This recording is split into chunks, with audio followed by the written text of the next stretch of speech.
Kobe. Kasi hindi ko daw nilubos-lubos, sabi ni Kuya Je. Yan, sabi dito, sa Jude 17, ngunit lagi ninyong tandaan, mga minamahal, ang pangaral sa inyo ng mga apostol ng ating Panginoong Hesukristo. Noon pa'y sinabi na nila sa inyo, lilitaw sa huling panahon ang mga manlilibak, mga alipin ng kanilang masasamang pita. Ito ang mga taong lumilikha ng pagkakabahabahagi, mga taong pinaghaharian ng kanilang mga pita at di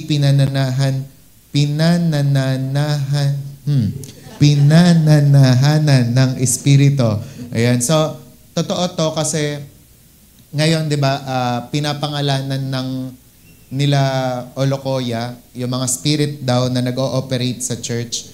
Like, for example, Jezebel spirit, yung mga orphan spirit, tapos yung mga spirito na naninira ng chichismis, nagdi-divide. Pero ang sinasabi nga dito sa verse 20, ngunit magpakatatag kayo, mga minamahal, sa inyong napakabanal na pananampalataya. Kahit nangyayari to sa panahon natin, di ba? Kasi ang purpose ng demonyo is not to destroy the church completely, but to control it. Ibig sabihin, kumbaga parang hindi niya intention na bigla na lang mawala o ma-destroy ang church. Ang uso na ngayon, hindi niya i-destroy, kundi i-control niya. Diba? Parang existing, pero nag-aaway-away. Existing, pero nagbabahabahagi. Existing, pero may mga kanya-kanyang agenda. Pero again, ang sinasabi ni Jude dito, kayo naman, magpakatatag kayo. Sabi mo sa katabi mo, magpakatatag ka. Diba, mga minamahal, sa inyong napakabanal na pananampalataya. Sabi dito, manalangin kayo sa tulong ng Espiritu Santo. Meaning to say, magtangs ka ng magtangs, mag-pray ka ng mag-pray. Kasi yan ang kalakasan mo, di ba, nowadays. And ako personally, I can testify about it, di ba, na totoo yon, na every time na nagtatangs nga ako, meron talagang supernatural strength si Lord na binibigay. Na kahit ganito na yung mga nararanasan mo, meron kang mga gantong ginawang kabisihan at gampanin, every time you pray in the Spirit, lumalakas ka. Amen? Kaya yun ang kailangan ng mga nagtatrabaho. Yun ang kailangan ng mga estudyante na galing sa exam, di ba, na nakaka-stress. Yun ang kailangan ng mga matatanda na humihina, nagkakarayuma, nagkaka-arthritis. Para mawala ang lahat ng mga pakiramdam na yan, mag-pray in the Holy Spirit tayo. Kasi sabi nga, di ba, ng siyensya, na pag-aralan na yan, na ang praying in the Holy Spirit, pagpe-pray in tongues, nakakalakas ng immune system, nakakalakas ng pag-iisip, nakakalakas ng spiritual na buhay. And kapag nagtatangs ka kasi, direkta yan sa kalangitan. Kaya naman kapag nagpe-pray ka, in tongues, lahat posible. Di ba? Kaya sabi mo nga sa katabi mo, huwag kang tamad. Sabi mo, magtangs ka. Di ba? Di ba? Minsan may mga ganun kasing mga Kristiyano, di ba, na pinapatangs ni Lord pero tamad. Di ba? Sabi nga ni Mark Hankins, kung ikaw gusto mong gumalaw yung bundok na yan ang problema mo, ang una mong galawin, yung bibig mo. Di ba? Kasi kung hindi mo magalaw yung bibig mo, paano pang magagalaw yung bundok na yan ng problema? Di ba? Sa buhay mo. Naintindihan? Kaya sabi mo ulit sa katabi mo, galawin mo yung bibig mo. Di ba? Galawin natin yung bibig natin. Open up your mouth. Di ba? Pray in the Holy Spirit. Isa-isay natin yung mga kalooban ng Diyos sa buhay natin. And sabi nga, manatili kayo sa pag-ibig. Sabi niyo, manatili. Sa pag-ibig. Ayan, sabi dyan, manatili kayo sa pag-ibig ng Diyos habang naghihintay sa ating Panginoong Hesukristo na magkakaloob sa inyo ng buhay na walang hanggan dahil sa kanyang pagkahabag sa inyo. Ayan. And nung kailan, nag-update ulit si Pastor Ian Akda, di ba, regarding dun sa Third Temple. Kasi nga, pinag-uusapan na nila na dahil nanalo si Donald Trump, tapos yun nga, pabor ang Amerika sa Israel, sobrang malapit na daw na itayo yung Third Temple. Kaya naman, sinasabi nga nung vlog niya doon, ni Pastor Ian Akda, na watch out, di ba? Maging watchful tayo kasi malapit na rin talagang dumating si Lord at malapit nang i-reveal si Antikristo. Diba? And yun nga, kanya-kanyang mga hula na lang yung mga Christian kung sino nga ba yung Antikristo. Si Elon Musk ba? Si Pope ba? O someone na galing sa political field, diba? Na maghahari at uupo doon sa templo. Pero bago nga mangyari yon, kailangan ma-rapture muna tayo. Pero again, ano yung preaching ni Ate Mer? Paano kang maging sigurado? Paano makakasiguro na ikaw ay ka-rapture o mara-rapture ka? Dapat punong-puno ka ng pag-ibig. Dapat ang mga ginagawa mo filtered with love. 'Di ba? Ibig sabihin, ikaw ay nagtatamborin pero mahal mo yung pagtatamborin mo. Nagpa-flag ka pero mahal mo yung pagpa-flag mo. Mahal mo ang Diyos. 'Di ba? Nagki-kids outreach ka pero mahal mo 'yon. 'Di ba? Pero kapag hindi na siya filtered with love, hindi mo na minamahal yung ginagawa mo, disqualified ang lahat ng ginagawa natin. Kaya sabi dito, manatili kayo sa pag-ibig. At sabi nga, verse 22, kahabagan ninyo't tulungan ang mga nag-aalinlangan. Dito ko kinorek ng Diyos. Kasi kapag nag-aalinlangan o nagdududa, di ba? Parang ikaw, kinokondem mo na. Wala kang faith. Ang hina ng faith mo. Di ba? Pero dapat daw, tulungan nga. Di ba? Ibig sabihin, tulungan nating mapataas ang kanyang pananampalataya. Mapatibay. Di ba? Kung ganun pa lang ang level, sige, sabayan. 'Di ba? Kung halimbawa hindi pa naniniwala sa paglilihans, 'di ba? Magagaling na sa sakit ng ulo. Sige, isabayan mo yung faith, lagyan mo ng biogesic, 'di ba? Kung yung ang faith niya ay biogesic plus God, 'di ba? Sige, sabayan mo. Pero syempre, minsan kasi may mga pagkakataon na may sitwasyon na i-challenge talaga yung faith mo, 'di ba? Na saan ka talaga kakapit, sa gamot, sa doktor o sa Diyos. Diba? And there are times wala talagang mapiga, wala kang pambayad sa doktor ng 18,000. Wag ka nang mag-isip pa, lumapit ka na kay Dr. Jesus. Diba? Kaya nga malinaw ang Diyos diyan. Sa mga may pambayad, sige, punta kayo sa doktor, sa ospital. Pero sa walang inaasahan, punta kayo sa akin and I will heal you.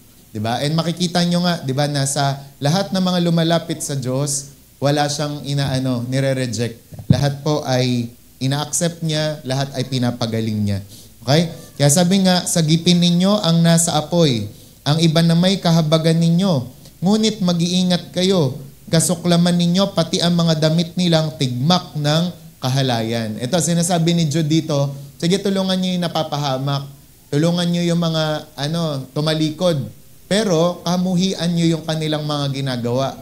Kahit nga yung damit daw nila ng kahalayan. So, it is possible na ipanumbalik ang mga Kristiyano o ang mga backslider, pero not to the point, di ba, na ikaw na yung madala nila sa dulo. Gawa ng sama ka sa kanila, di ba? Okay lang makisama, wag lang makisama. Di ba? Yan ang tinuturo ni Jude dito. And lastly, yung benediction niya, napakaganda nito, na sa kanya na makapag-iingat sa inyo upang hindi kayo magkasala at makapaghaharap sa inyo ng walang kapintasan at may malaking kagalakan sa kanyang kaluwalhatian, verse 25, sa iisang Diyos na ating tagapagligtas sa pamamagitan ni Jesucristong Panginoon natin, sa Kanya ang kapurihan, karangalan, kadakilaan at kapangyarihan mula pa noong una, ngayon at magpakailanman. Amen. Yan. So, shalom, shalom.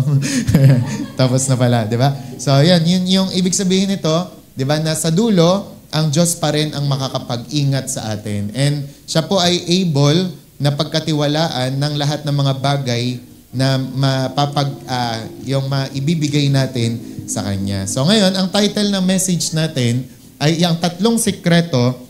Grace, nakita mo na? Yung love of God. Yung 3 secrets in keeping yourself in the love of God. Kay Bishop Paul siya na preaching, pero nga, it's nice, di ba, na ngayong February, mapaalalahanan tayo na paano nga ba tayong mananatili sa pag-ibig ng Diyos. Sabi nga, di ba, ang hirap na ma-fall out of love. Di ba? Ma-fall in love, mabilis lang. Pero yun nga, ang hirap, tsaka napakasakit kapag yung imbis na fall in love, fall out of love. Di ba? Parang nadidismaya ka, o kaya naman ayaw mo na, o kaya naman hindi mo na mahal. Kaya nga si Charles Stanley, nagbababala siya regarding sa mga pagtuturo ng eternal security o yung eternal salvation. Kasi maraming mga nagdedebate patungkol dyan na once saved ba, always saved. Ibig sabihin, pag tumanggap ba kay Jesus ngayon, ano man ang gawin niya, buong buhay niya, ligtas na siya. Pero ito ang pangangaral ni Charles Stanley, which, 'di ba, na naniniwala si Benny Hinn na balanse daw. Sabi kasi ni Charles Stanley, as long as you love Jesus Christ, save ka. Pero kapag hindi mo na mahal si Jesus, dun ka na delikado. 'Di ba? Kasi minsan nga, 'di ba, for example, si Judas nga, 'di ba? Pinili naman daw talaga siya eh. Pero choice niya, 'di ba, yung dulo ng kanyang buhay. 'Di ba? Kaya minsan may mga katanungan tayo regarding doon. Pero ang pinaka-safe talaga na sagot, as long as you love Jesus, kapag mahal mo si Jesus hanggang dulo, ligtas ka.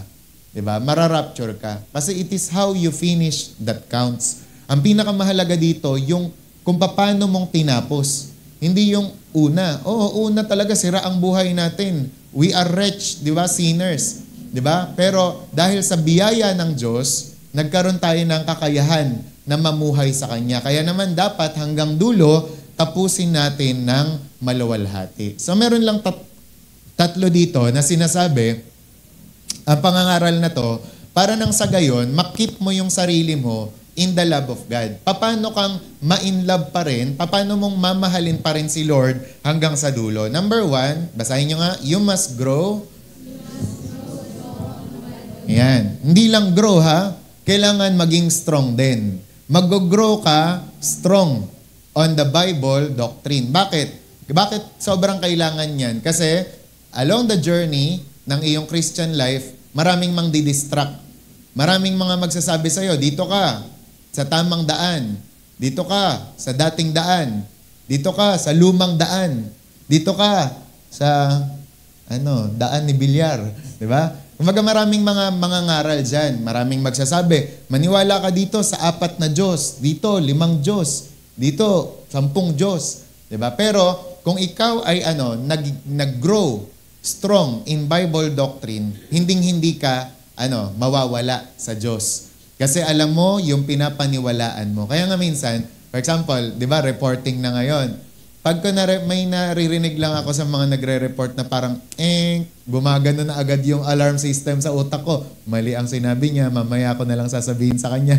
Diba? Yung ganun kasi, may mga parang dahil alam mo na sa sarili mo, alam mo na rin yung napag-aralan mo, konkreto ka na doon, diba? Firm ka na doon. Kapag meron kang naririnig na mali, gumagano na. Diba? Tapos may may mga kino-confess yung mga tao sa paligid mo na, di ba, gumagano na. Yung yung mga expression natin na patay tayo dyan. In Jesus' name, buhay tayo. Di ba? Yung mga, kumbaga kasi alam na alam mo kung ano yung sinasabi ng Bible. Di ba? Lagot tayo, in Jesus' name. Di ba? Mga, yung nagre-review ka agad. Okay? Kaya, you must grow strong on Bible doctrine. Pangalawa, basahin nyo. Tatlong siyan. Constantly, consistently, continuously. Ibig sabihin, tuloy-tuloy. Walang patid. Pray without ceasing. Di ba? Kasi bakit mahalaga yan? Whenever you pray, binubuhusan ka kasi ng Diyos, ng pag-ibig niya. Whenever nananalangin ka, yung relationship mo kay Lord, nare-refresh, nare-renew. Di ba? Kaya nga sa isang, meron akong kausap nung nakaraan, sabi ko, kaya mo yun, LDR? Kasi parang para sa akin, minsan lang yan, once in a blue moon lang nagtatagumpay yan, yung LDR. Kasi di ba pag LDR, PLDT, long distance relationship yan, di ba? Ibig sabihin, madalang lang kayo magkikita, madalang lang din kayo mag-uusap, paano nyong mabibuild yung inyong relationship? Kaya minsan, once in a blue moon lang nagkakatuluyan yung ganon. Ano ang ibig sabihin nun? Kasi whenever na nagkakaroon tayo ng relationship, kailangan maging continuous yung ugnayan. Lagi nag-uusap to build the relationship. 'Di ba? Sa mga mag-asawa na hindi na nag-uusap, panay trabaho lang, diyan na nagkakaroon ng conflict. Diyan na nagkakaroon ng mga pag-aaway-away o kaya naman hindi pagkakaunawaan kasi hindi nag-uusap. O ganun din sa Diyos. Whenever na nakipagrelasyon ka sa Kanya, dapat dahil nagkipagrelasyon ka sa Kanya, kakausapin mo na siya ngayon. Hindi katulad noon. Pag nag-exam ka, sarili mo lang na knowledge ang ginagamit mo. Ngayon, nananalangin ka na. Amen? Yung pag may exam, Lord, tulungan niyo po ako ha, wag po ako magkamali. Wag rin po ako tumingin sa katabi ko. Wag niyo pong palinawin ang aking mata doon sa katabi ko, di ba? May mga ganon. Pag nagtatrabaho ka, hindi ka lang basta pumapasok, kundi bago ka pumasok, nananalangin ka, Lord, cover me with your blood. Iwas niyo po ako sa lahat ng mga aksidente, trahedya, di ba? Kaya for example, yung mga, kumbaga parang doon din ang daan mo. Pero bakit ito yung nadisgrasya, hindi ikaw? Kasi may protection si Lord. Kasi alam naman natin na ang demonyo, ang gusto niya to steal, to kill, and to destroy. Nakawan ang tao, patayin ang tao, sirain ang buhay ng tao. O paano ka ngayon hindi magiging kandidato ng ganun niya? Kailangan manalangin ka. Kailangan i-invite mo i-charge mo yung mga anghel niya na bantayan ka at ingatan ka. So, paanong paraan? Mag-pray ka. Okay? Sabi mo sa katabi mo, mag-pray ka. Diba? Kaya, di ba, naalala niyo yung kay Jay Jan? If the Lord wants you to have a kitten, you will have a kitten. Di ba? O, sabay na laglag pala doon yung kitten nila, nung pastor, di ba? Kasi bakit? When we pray, coincidence happen. Pero when we don't, they don't. Di ba? So, ibig sabihin, kapag nananalangin tayo kasi, kumikilos ang Diyos. Amen? And then, pangatlo, ang sinasabi dyan, basa, waiting. Ayan. Ano ibig sabihin ng waiting faithfully? Paano yon? Di ba? Yung iintayin mo si Lord, hindi tambay ha. Ay, Lord, tagal mo naman. Dumating. Di ba? Uupo ka lang sa, upuan. Hindi ganon. Ang ibig sabihin ng waiting faithfully, yung gagawa ka pa rin, pero nagiintay ka. Di ba? O habang hindi pa nagra-rapture, tuloy ang share. Habang hindi pa nagra-rapture, tuloy ang simba. Hindi yung 2025 na, hindi pa rin nagra-rapture, yoko na nga. Di ba? Hindi ganun ang waiting faithfully. Kaya nga, pag binasa nyo ang Bible, may mga reward si Lord. Di ba? Sa mga yung mahal ang kanyang blessed appearing. Yung nag-iintay sa kanyang pagdating. May reward yun. Kasi nga naman, kayo magtanungan kayo dito, sino ang mga ayaw talagang maghintay? Ako, kilala ko rin yung mga ganun, yung pagdating sa intayan, umiinit na ang ulo. Tagal naman maluto. Tagal. Di ba? Talagang nanggigigil na. Di ba? Ina-high blood na kapag hindi nakakakain. Di ba? Ang tagal naman ng kaibigan ko, ka-meet up ko. Di ba? Susuntokin na kapag na-late ng 30 minutes. Di ba? Pero pagdating sa Panginoon, we need to wait faithfully. Na hindi ikaw ang dapat na masunod. Di ba? Kung minsan nga, di ba, parang tingin natin, spiritual yung ganong prayer. Di ba? Na Lord, sige na, parang awa mo na, dumating ka na. Pero ang masusunod pa rin naman, ang Diyos eh. Di ba? Halimbawa lang, kung kunwari, ang gusto ng Diyos, 2030 pa. O, ngayon, madidismaya ka ba? Di ba? Pero yun nga, ang sinasabi dito, maghintay tayo, tapos maging faithful tayo. Di ba? Anong oras man dumating si Lord, ikaw man ay yut pa, ikaw man ay gayut na, o matuyot ka man, di ba? Mag-iintay ka pa rin, faithfully. Amen? Amen. Okay, so ganun daw. Ang paraan para, to keep yourself in the love of God. So, taas ang kamay ng gusto pa rin na mahalin si Diyos. Si Lord. Hanggang dulo. Di ba? So, gawin mo yung mga yan. Read your Bible, pray every day, tapos intayin mo si Lord faithfully. Amen? Huwag kang, ayoko na, dito na nga lang ako sa Buddhism. At least dito, di ba? Lahat sila tumataba. Parang si Buddha, Buddhism na lang ako. Di ba? Parang basta wag kang magmadali. Di ba? Although lagi kang nagsasabi ng even so, come Lord Jesus, pero mag-pray ka lang, pero gawin mo yung part mo. Amen? Magtrabaho ka pa rin. Wag mo isanla yung mga kung ano-ano. Di ba? Kailangan, gawin mo pa rin yung part mo. Okay, so ngayon, meron tayong 3 na main point na pag-aaralan na yung dapat nating gawin in order na i-keep natin yung sarili natin in the love of God. Number 1, by expressing God's love in 3 groups. Yan. So, kasi di ba, meron nga tayong pangangaral na ang love daw dapat ina-exercise tsaka pina-practice. Di ba? In order to grow. Di ba? So, ngayon, paano nating pag-growin yan? Yung pag-ibig na yan. Sabi ng Romans 13:8, owe no man anything but to love one another, for he that loveth another hath fulfilled the law. Yan. Huwag daw kayong magkaroon ng utang kanino man, kundi utang lang sa pagmamahal. Okay? Kasi yan nga, for he that loveth another hath fulfilled the law. Pag nagmamahal ka, pino-fulfill mo na rin yung batas. Okay? So, maganda rin yung message natin ng BBS, tsaka yung adult fellowship kahapon sa Tagaytay. Di ba? Diba? Habang inaaral namin yung lesson namin, nasa Tagaytay kami. Di ba? Yan. So, pero yun nga, na-fulfill natin yung law kapag nagmamahal tayo. At anong mga grupo yung dapat nating mahalin? Okay? So, hindi ito tao-gama, hindi ito kung ano-anong mga Ito sila. Number 1, love your neighbor. Okay? Sino yung neighbor na yon? Yan, yung katabi mo. Yan, yung nasa likod mo. Yan, yung yan talaga. yan yung mamahalin mo. 'Di ba? Kung sino man yung kailangan ng tulong, kailangan ng kausap, yan ang dapat mong mahalin. Sabi ng Mark 12:31, and the second is like, namely this, thou shalt love thy neighbor as thyself. Sabi nyo nga, as thyself. Sabi, there is none other commandment greater than this. Pero bago sinabi yan, di ba, love the Lord your God with all your heart, mind, soul, and strength. Malinaw na sinabi to ni Lord. Yan ang pinagkaiba. Pag kay Lord, with all your heart, with all your mind, with all your soul, with all your strength. Pero hindi sinabi doon, love your neighbor with all your heart, with all your mind, with all your soul. Kasi pang-Diyos lang yon. Kaya yung mga teleserye na ang title ay Sinasamba Kita, sabay yung girlfriend niya yon, mali yon.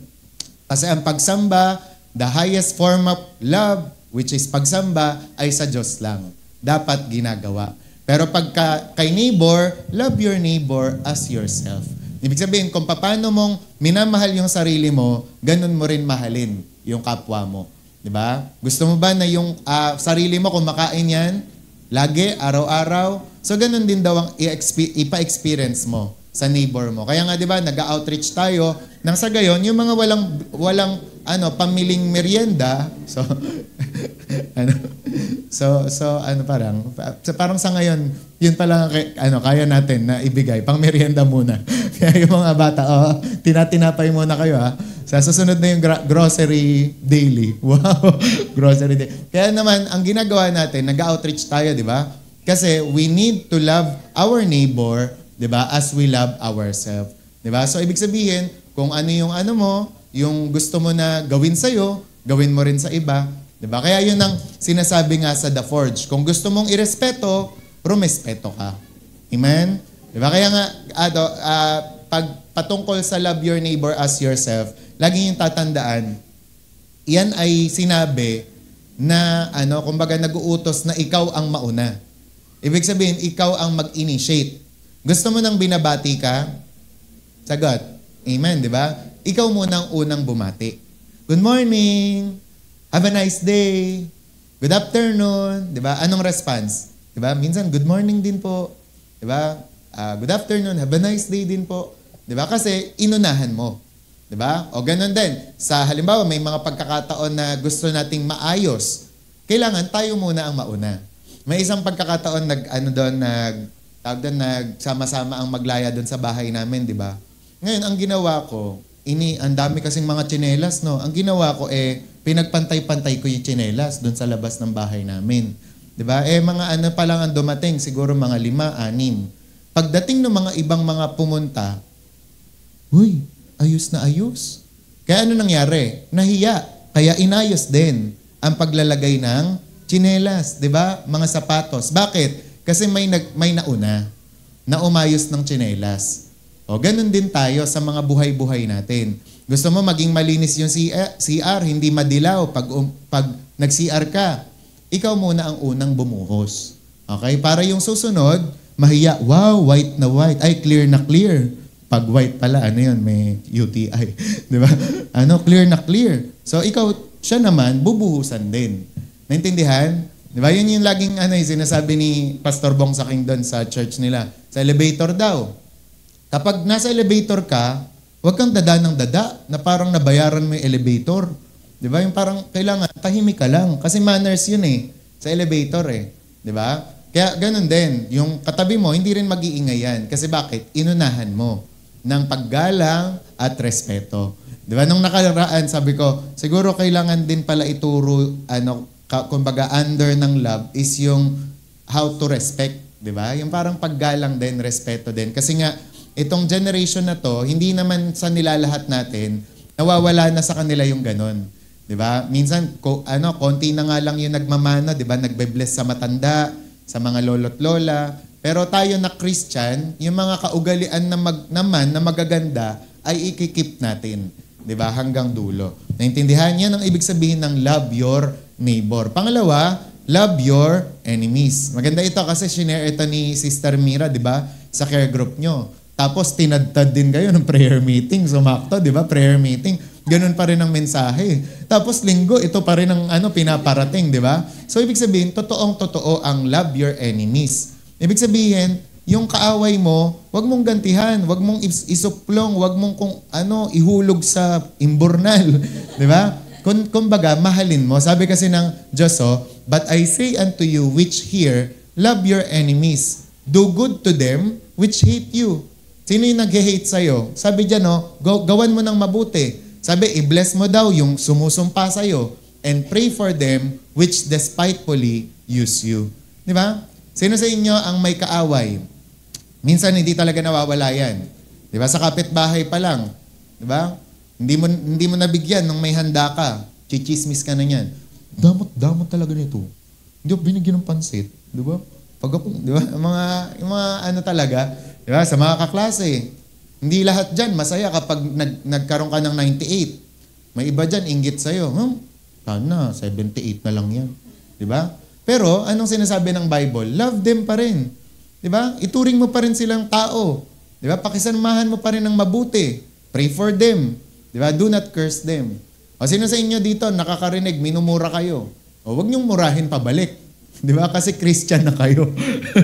Di ba? Sabi mo nga, Christian ka na. Di ba? Hindi yung mo rin. Di ba? Hindi ganon. GA ka rin. Hindi ganon. Pangit ka din. Di ba? So, hindi na tayo kasi sabi ng Panginoon, vengeance is mine, saith the Lord. Dalawa ang hindi niya sinishare sa mga tao. Yun ang glory niya at pangalawa, vengeance. Hindi mo trabaho ang maghiganti. Although, napapanood mo yan sa teleserye, pero hindi mo dapat isinasabuhay. Kasi nakita ko po, si Amor Powers, ginantihan niya si Claudia Buenavista. Di ba? Si Claudine, sinabunutan niya si Princess Punsalan. Diba? ang tanda na ng mga kakilala ko. Si Judy Ann, sinabunutan niya si Gladys Reyes. Diba? Dapat ako rin. Diba? Pero hindi. Kasi Christian ka na. Amen? Amen. Diba? Kaya nga ngayon, pag nanonood ka ng Facebook, nag-reels, diba? Yung iba, napaka-violente talaga. Meron niya, di ba, yung nasa gas station lang siya, naasar siya, pinaghampas niya ng kadena.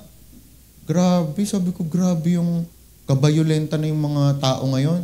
Buti, may yung nagtutok ng cellphone. O, ayan, sige, umano ka, naka-video ka ngayon, naka-live ka. Okay, takot siya kasi nakita na mukha niya. Di ba? Pero naisip ko doon, grabe, napaka-violente ng mga tao. Yung parang, maraming kaya nung nabasa ko yung The Courage to be Disliked, kasi pinagsamang psychology and philosophy yon. Minsan, ang anger daw natin, fina-fabricate lang natin to control people. Na for example, merong natapong tsaa sa iyong kunwari, nasa Starbucks ka, natapon yung Starbucks nung waiter sa'yo, sa damit mo. Ifa-fabricate mo ngayon yung anger mo, nang sa gayon, bayaran ka nila sa natapon nila.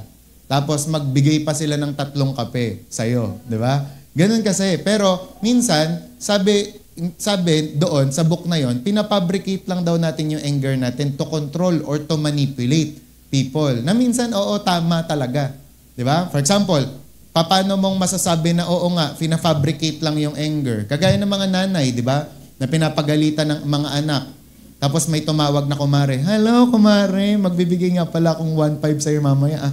Ay, sige kumare, ganyan-ganyan. Tapos maya-maya, balik na. Diba? So, ibig sabihin, nafa-fabricate na siya. Pero tayo mga Christian, hindi tayo nagpapadala sa mga ganon.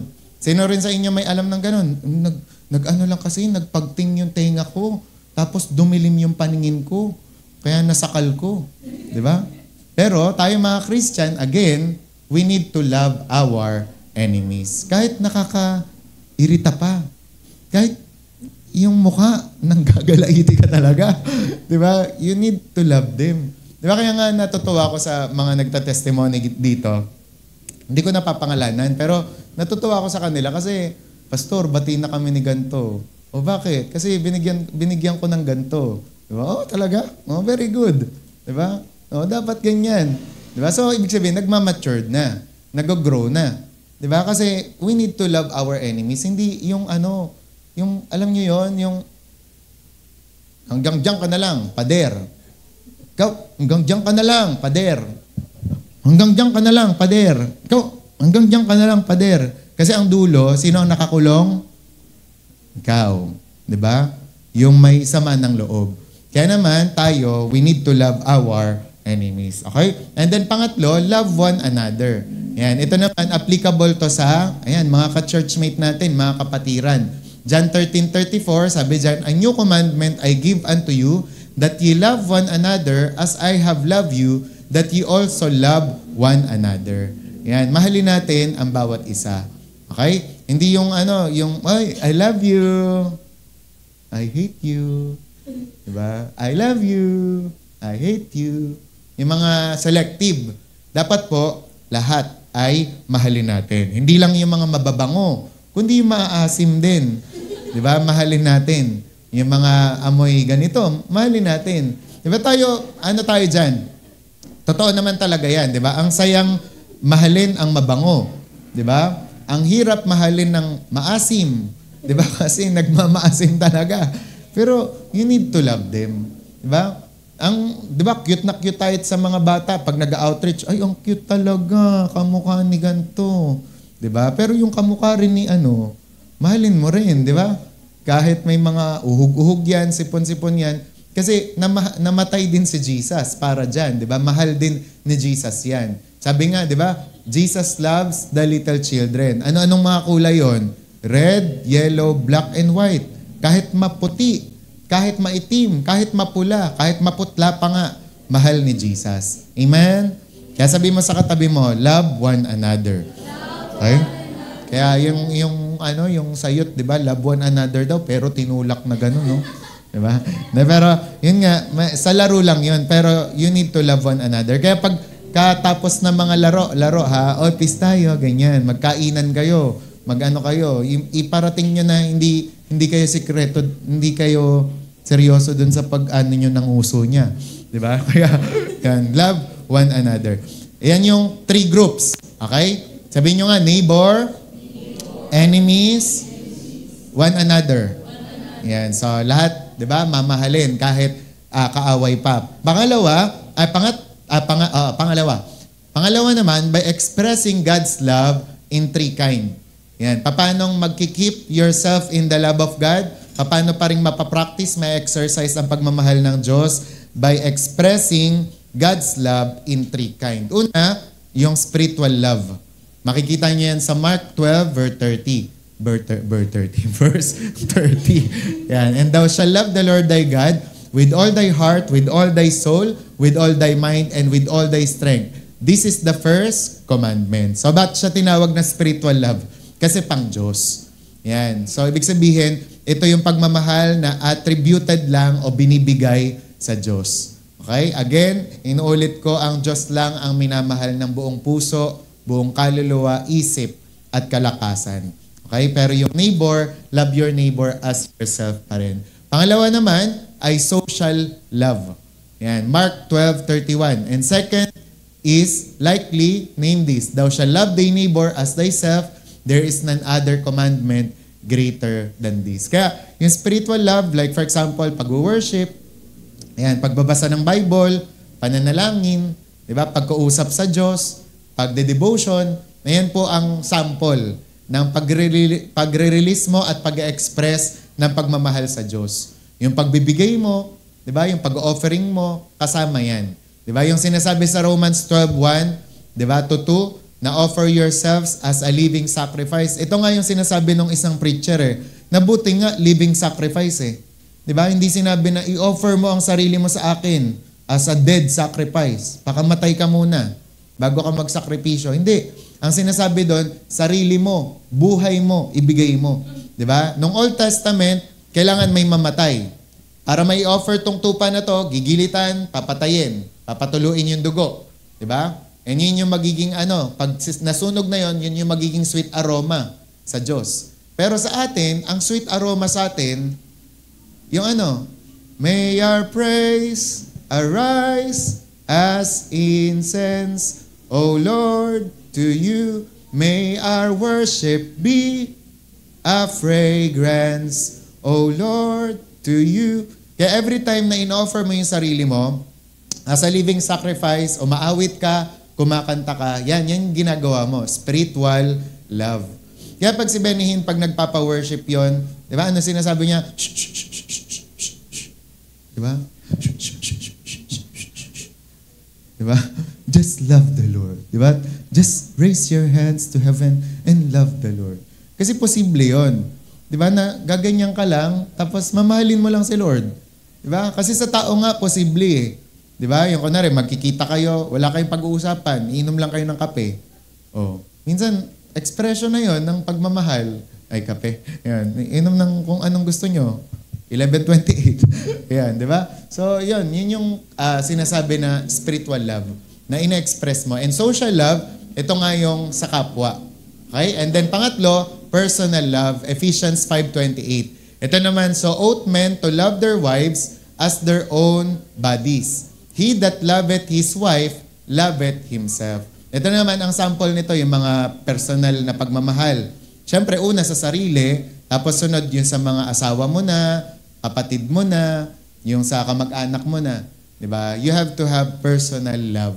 Diba? Ngayon, may mga kasi dyan, seminar, conference patungkol dyan. Na yung pagmamahal mo kunwari sa asawa mo, exclusive na yon. Hindi pwede na yung pagmamahal mo sa asawa mo, parehas lang ng pagmamahal mo dyan sa katabi mo. Hindi ganon. Diba? Kasi kunwari, kinikiss mo yung asawa mo, hindi mo pwedeng i-apply yan doon. Diba? Kasi may mga personal love na, kunwari, pang mag-asawa lang. Naintindihan? Yung kunwari, pang pamilya lang. Diba? Naintindihan? Nagigets nyo? Yung kunwari, for example, sa pamilya kasi, diba, pwedeng kunwari, magkuya, naghihiraman ng damit.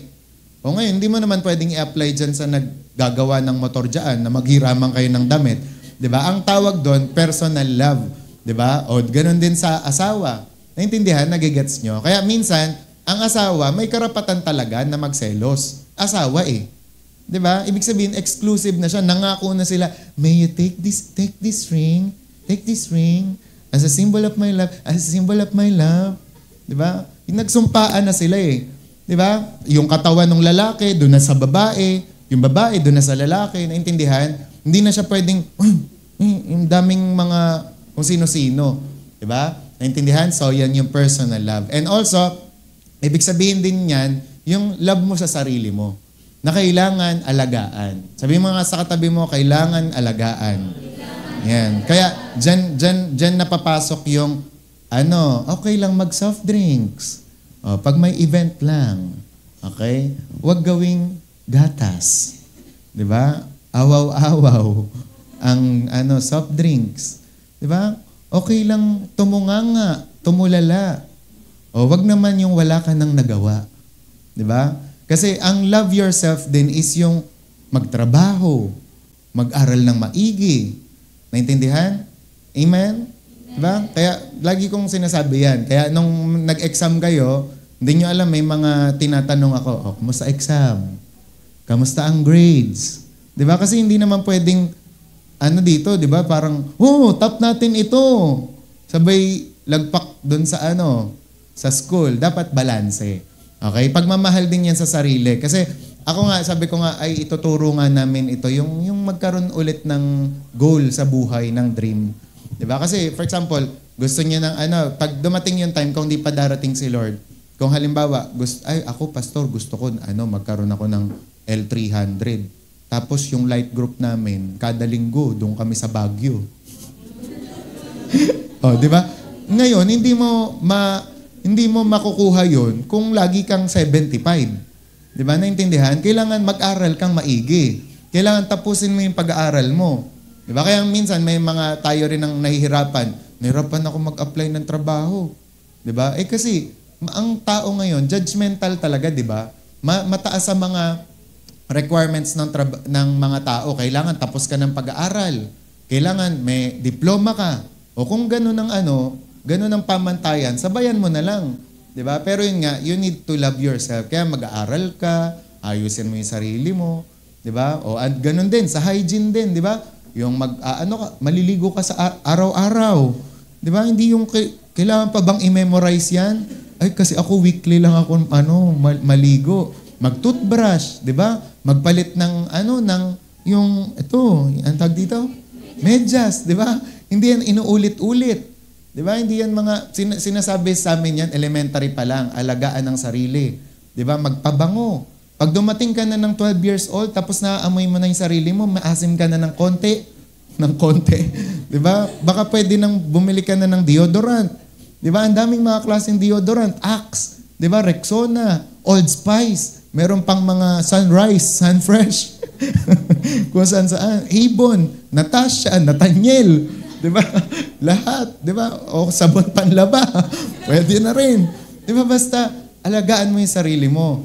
Diba? Kailangan maging mabango ka. Pleasant sa paningin ng iba. Kasi nga naman, kapag kunwari nakita ka nila, diba? Kaya nga dito sa church, walang tinatago dito, Ultimo Skincare. Sinishare sa inyo, diba? Tama? Kasi the Lord wants you to improve, to change. Diba? Gusto kayo ni Lord. Kaya, diba, nung nanood kayo ng The Forge, ang isa sa mga binago kay Isaiah, pananamit, di ba? Pananamit, lakad. Kasi paano? Bumunta sa coffee shop. Can I have a coffee? Di ba? Mga ganun, tapos naka-basketball. Kaya yung babae doon, parang tapos tingin tuloy nung tatay sa kanya, basagulero siya. Di ba? O nung after 1 year, bumalik siya doon, di ba? Hindi na siya nakilala kasi naka-long sleeve na siya Diba? Tapos maayos na siya manamit. Tapos tinuruan pa siya ni Joshua Moore makipagkamay. Tuturuan kita, let us have a greeting exercise. Okay? Kapag nakikipag-greet ka, look me to the eye. Diba? Parang tumingin ka sa mata ko. Tapos bati. Diba? Kasi yun, respeto yun. Igagalang ka ng mga tao kapag nagawa mo yun, yung mga ganun. Kahit sa munisipyo, sino dito pumupunta ng munisipyo? Parang para sa akin, rin yun, yung parang loving yourself din yun. Yung parang pag nakita ka ng mga tao, isiser ka o kaya imamam ka. Yung tatanggapin ka dun kahit magre-request ka lang naman ng cupcake. Diba? Dapat kahit naka-polo shirt ka o kaya naman, huwag ka naman naka-short tapos chinelas. Diba? Pahingi po kaming cupcake sa youth fellowship namin. Diba? Huwag naman ganon. Diba? Umano ka pa rin, mag-polo ka, long sleeve, diba? Ako nga po pala si Jacel Matthew Galot. I'm the one of I'm requesting 100 cupcakes. Diba? Basta, yun, alagaan mo sarili mo. Amen? Tsaka yun nga, huwag mong aabusuhin. Diba? Sino pa rin sa inyo nagsisigarilyo dito? Diba? Sana wala na, diba? Sino naglalasing? Diba? Ang pagsisigarilyo tsaka paglalasing, sabi, ginagawa daw lang yan ng mga nai-stress. Stress sa trabaho, stress sa ganyan. Pero Christian ka na, alam mo na ang God stress remover. Manalangin ka, di ba? Hindi, pag nagsisigarilyo ka at di ba, naglalasing, sinisira mo, dinadamage mo katawan mo. Di ba? Another problema na naman yan. Kaya dapat ayusin. Ha? Amen? Amen. Di ba? Kasi alam nyo bakit ko nasasabi to? Kasi ganito yung gusto kong mangyari pagdating ng araw. Kunwari, di ba, sa school, may nagmamata talaga ng judge. Bakit kayo dito? Nag-care group kayo dito sa Hexagon? Bakit kayo nagba-Bible study dito? Lagi na lang yung mga kabataan na yan, lagi yung bina-Bible study. Kasi gusto ko, pagdating ng araw, ganunin man tayo, dumating yung time, dahil po sa Bible study, meron na po kaming mga teachers ngayon. Dahil po sa Bible study, may mga engineer na po kami sa mga kumpanya. Dahil po sa pagba-Bible study, meron na po kaming mga youth na napatapos, tapos maganda na po ang mga buhay ngayon. Di ba? Hindi yung pag sasabihin sa atin, nagbo-Bible study kayo, tapos biglang tayo sira buhay natin. Naintindihan? Amen? Medyo seryoso na tayo dun sa bagay na yun. Kasi, although I can testify, di ba, na lahat talaga magmula sa mission house, yung mga nag-ayos ng Bible study, nag-ayos ng care group, di ba, dumating yung time, talagang proud na. Di ba, yung mga nanay nila sa kanila, mga tatay, hindi yung lagi na lang, Bible ka dyan. Bagsak ka naman. O, dapat po, ayusin natin. Amen? Love yourself. Okay? Bible study ka, ubo-ubo ka naman dyan. Yan, tigilan mo kasi ang soft drinks, araw-araw. Bible study ka, may UTI ka. Ayan, tigilan mo kasi ang mag-soft drinks. Amen? Amen. Personal love yan. Okay? Naintindihan? Amen. Bible study ka dyan, sakit-sakit ng ulo mo, sakit ng mata mo. Yan. Hindi kasi Bible study yan, mama. Cellphone yan. Ayan, okay? So yan, personal love. And last na lang, ito nga, expressing God's love in 3 importance. And how do we keep ourselves in the love of God? And kailangan po, i-express natin yung pag-ibig ng Diyos in 3 importance. So number 1, we must demonstrate our love to God. Sa 1 John 4:19, sabi, we love Him because He first loved us. Pero tatandaan natin, ang pag-express natin ng pagmamahal sa Diyos ay wala.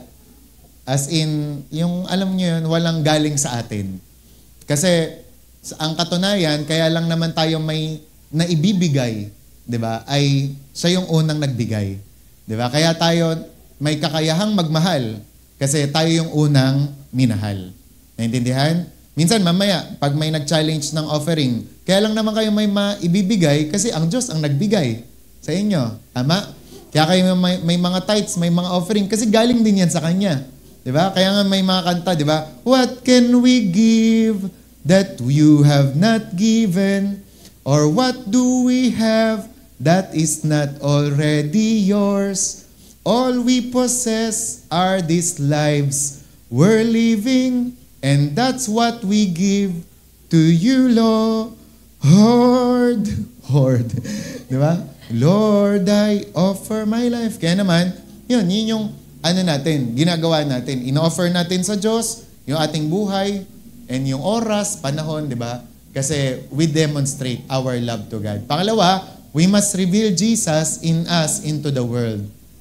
John 13:35. Kasi sabi, by this shall all men know that ye are my disciples if you have loved one another. Di ba? Sinabi ko na to doon sa BBS, di ba? Na para ba malaman na Christian ka, kailangan mo laging magsuot ng Christian shirt. Yung kunwari, yung Team Jesus. Kailangan ba naka-worship dyan ka?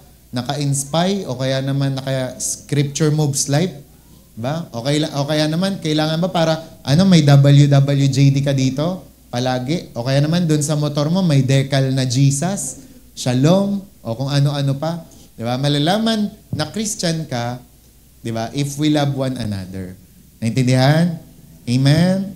Amen. Kaya sa mga nandyan, lalong-lalo na po kayo, di ba, tayo, nasa labas tayo ngayon, di ba, nakikita kayo ng mga katrabaho nyo, nakikita kayo ng mga kaklase nyo, so dapat nakikita rin yung pag-ibig ng Diyos sa inyo. Amen? Amen. Kaya di ba, yung sa tinuro ko nga kahapon sa adult, merong isang African missionary, si Ira Gillett, ayan, Gillett, nag-mission kasi siya sa Africa. Tapos, maya't may lagi siyang nagre-report doon sa HQ nila. Tapos, sa pag-mission niya, may napansin siya na isang babae na balik doon sa malayong lugar para lang doon magpagamot at magpa-medical mission. Ngayon, tinanong niya yung babae na yun, yung Aprikano. Sabi niya, may malapit naman dito, ba't hindi ka dito pumunta? Sabi nung Afrikanang babae, the medicines are the same, but the hands are different. Diba? Sabi, oo, parehas lang, may mga gamot din naman sila. Pero yung mga kamay kasi doon, iba. Diba? Ano yung mga kamay doon? Mga may concern, mga maaalaga, may mga care. Diba? So, ganun din. Every time daw na nakikita sa atin yung pag-ibig at pagmamahal, naiiba yung tingin ng mga tao sa atin. Diba? Nadidistinguish tuloy na Christian tayo. Diba? If we love one another. Amen? Amen. And then last na lang, without God's love, there is nothing worthy. At tandaan natin, napaka-importante nitong bagay na to. Sabi kasi, kung wala daw pag-ibig, walang pagmamahal, lahat ng gagawin natin ay walang saysay, walang halaga din. Diba? Naalala niyo yung sinasabi ni Paul sa 1 Corinthians 13, 1-13? Sinasabi niyan, kung magpahayag ako, diba, ng mga propesiya, kung magsalita man ako sa mga salita ng anghel, pero wala akong pag-ibig, diba? Wala rin. Naintindihan? Kaya ganun din, sa mga ginagawa po natin, ang sipag mo man sa mga gawain, ang sipag mo man sa mga outreach, sa mga service, pero kung wala ng pagmamahal, baliwala. Diba? For example, sa mga mag-aasawa, nilulutuan mo man, inaanuhan mo naman ng, tinitimplahan ng kape, pero kung wala ng love, baliwala. Kaya kailangan mapanumbalik yung pagmamahal, yung pag-ibig. Okay? Amen? So, yun lang po. Sabi diyan, una, by expressing God's love in 3 groups. Ano-ano yung mga yon? Neighbor, enemies, tsaka one another. Di ba? Ang ating mga kapwa, ang ating kaaway, at ang mga tao sa paligid natin. Pangalawa, by expressing God's love in 3 kinds. Spiritual love, social love, tsaka personal love. Ano yung spiritual love? Kay Lord. Siya lang ang dapat minamahal ng buo. Di ba? Buong kalakasan, puso, kaluluwa, at pag-iisip. Social love, yan, sa mga tao naman yan. Love thy neighbor as thyself. And personal love, ito po yung personal mong pagmamahal sa asawa, sa iyong pamilya, diba? And also, yun nga, yung pagmamahal mo sa sarili mo, yung aalagaan din.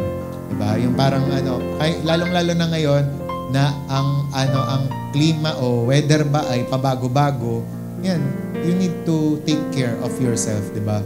Laging pag kunwari magkasama nga kami ni Ate Mer, papaambong ka na naman, ganyan. Eh kasi ako nasanay naman ako na pagka ganon, wala, iron man ako, talagang nagpapaambon ako. Pero maya-maya, napapansin ko nga, aching. Diba? Yung parang naaano ko na, ay, oo nga, dapat pala, hindi ako ganon. Kasi we need to take good care of ourselves. Kasi meron nga sinasabi si Robert Slardon, di ba, na kung aabot kasi tayo sa rapture, kailangan maabutan mo yun. Di ba? Kung gagamitin ka rin lang din ni Lord, na pastor, manggagawa, kailangan umabot ka. Di ba? Kay Enrile. Di ba? Dahil nga, yung kumbaga parang, yung, di ba? Yung parang, ang ganda ng testimony mo, di ba? Ang ganda kasi ng testimony, di ba, ni Kenneth Hagin, nila Oral Roberts, di ba? Yung namatay, walang sakit. Di ba? Yung namatay, gumanon lang. Wala ko yung mababasa na may ganito, may ganyan, pinabayaan niya sarili. Diba? Na which is kahinaan naman ng isang God's General na si Jacko, diba? Na short-lived, na parang madami pa dapat siyang maaabot na mga kaluluwa. Kaso dahil hindi niya inalagaan yung sarili niya, nagpagod siya, yun, namatay agad siya, bigla. Parang sayang. Diba? Kaya naman, yan, alagaan ang sarili. Okay, number 3, pero not to the point na magiging, tawag doon? Yung narcissist, di ba? Iba na yon, yung parang masyado ng mahal yung sarili. Yung pag kunwari, my day, ngayong araw lang, 10 agad, panay mukha niya, di ba? So, ibang mahal na yung sa sarili. Hindi na self-love yon, selfishness na yon. Okay, and lastly, expressing God's love in 3 importance. We must demonstrate our love to God. Okay, we must reveal Jesus in us into the world. Let your light so shine before men. And without God's love, there is nothing worthy. Okay? Let's